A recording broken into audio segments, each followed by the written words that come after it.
So, in a hypnosis session, can a client's resistance to hypnosis slow down the process? Oh, absolutely. I would say that in many cases, that's what we find. We find that, especially when we get into things like weight loss or stopping smoking, particularly I'll talk about stopping smoking. I'll kind of pick on that one a little bit because a lot of times when a client goes to a stop smoking session, hypnotherapy session, it's because other people wanted them to do it. And it's not because they necessarily want to do it.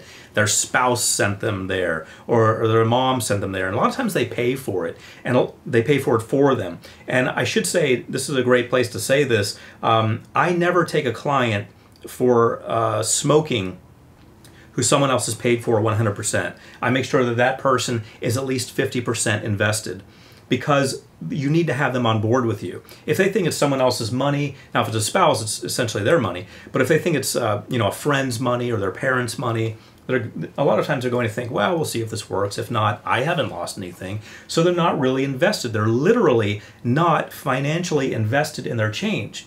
And you may think, well, why does that matter? If hypnosis is so powerful, and we're just talking about hypnosis working or not working, why does how invested they are matter?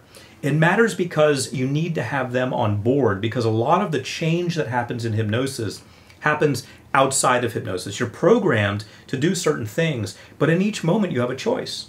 You have, if it's weight loss, you have food in front of you. It's, 11 o'clock at night, you have food in front of you. You have a choice. You just had something happen, you just had a breakup, and you used to smoke, and you're thinking of going back to smoking, and you're thinking of buying that pack of cigarettes. Now you've bought it and you have it in front of you. Are you going to smoke or not? It's a choice in that moment. There's no hypnotherapist there in that moment. There's you and the cigarettes there in that moment. So when you have leverage such as, oh my goodness, I just paid a lot of money for a hypnotherapy session, and I invested my time, I had to drive there, I had to do this. If this doesn't work, I'm out this money and I'm still a smoker, I'm not going to smoke. That actually becomes hypnotic. That becomes part of the programming. They start to reinforce the idea of being a non-smoker for various reasons, but does it really matter? It doesn't matter, because the net result is what we're always after. The net result in this case in smoking is, do they smoke or do they not smoke? I want as many things going for me as possible.